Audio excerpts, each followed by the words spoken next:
Hi,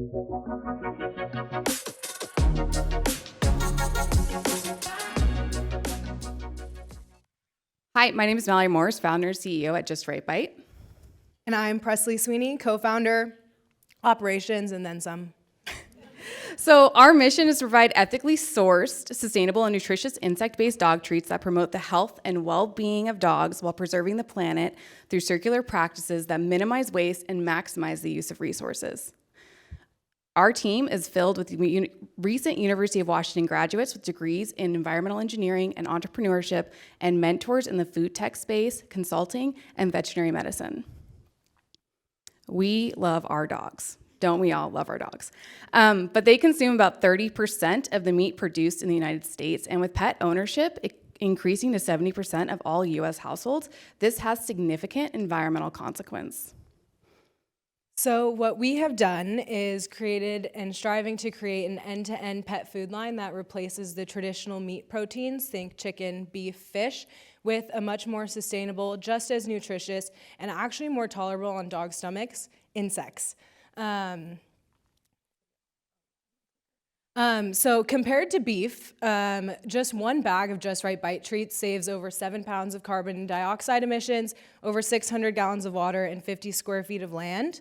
If we were to take this one step further and say you were to subscribe to Just Right Bite treats for a year, one bag every month, 12 bags, you're saving over 80 pounds of carbon dioxide emissions, over 7,000 gallons of water, and 600 square feet of land.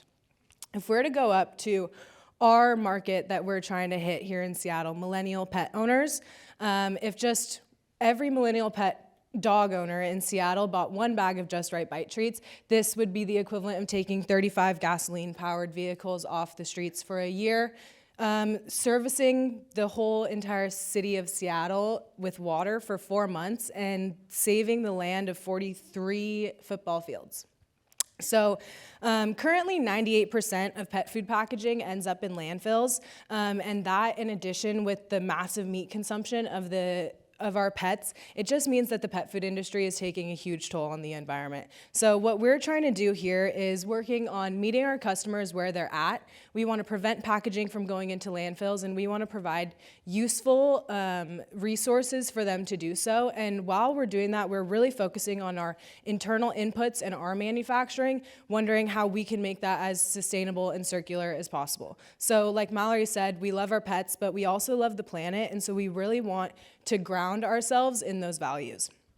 So when we're looking at our business practices and our circular economy, what we're taking, what we're making, our use and our eventual reuse, we really want to know that where we're taking our things from, we're prioritizing upcycled ingredients when possible. Another really cool thing about our protein, insects are actually, or at least the insects that we're sourcing are fed with food waste. So that's something that's already been talked about earlier and will be talked about later today as well, but it's filling our landfills with billions of pounds of waste, as well as pollution. And so we're utilizing that protein, utilizing that upcycling of food waste, and then we're making that into our product. And so when we're making our products, we're trying to shorten our supply chain, get everything locally. Our insects are from a supplier in Burlington, as well as a lot of our other ingredients are locally sourced. And so we're making that, we're really trying to prioritize our circular methods within our production, really minimizing our waste, maximizing our resources,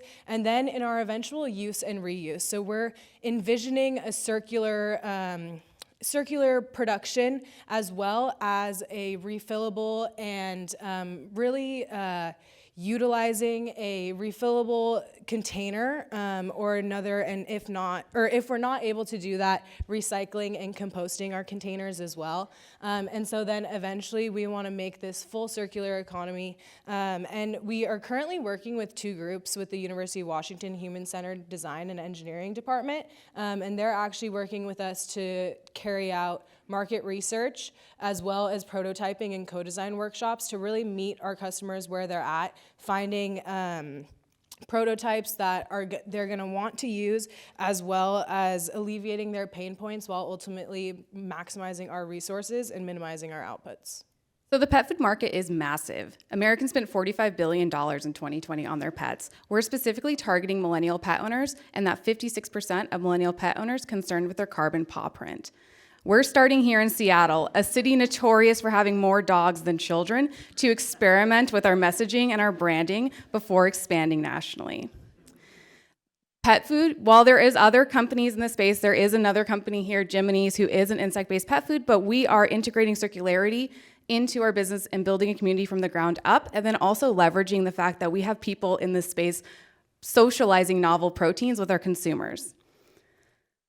So our go-to-market strategy is we've broken it up in 4 phases. Our first phase, we're that little grub. We're moving from phase 1 to phase 2, but our first phase was direct-to-consumer pop-ups and farmers markets before going into local and boutique retail stores, then going regional before expanding nationally. We've sold about 6,500 to date. That's a little off. And we know that when we get in front of people, we can sell our product. People will pay for our product.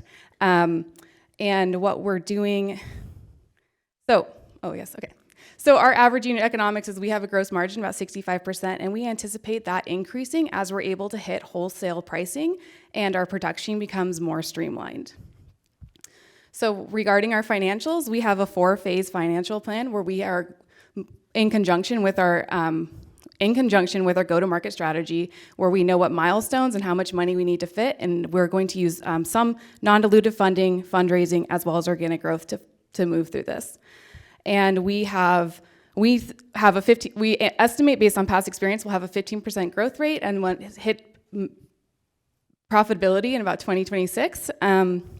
So if you believe, our ask is we're raising $250,000 to build out our production space and to decrease our customer acquisition costs before launching into our local retail channel and expanding our sales team. If you believe Just Right Bite is a solution that you'd like to learn more about, or you're in the direct consumer space or the pet food market, please use this link tree to set up time with us, find us around. We'd love to meet you and talk with you.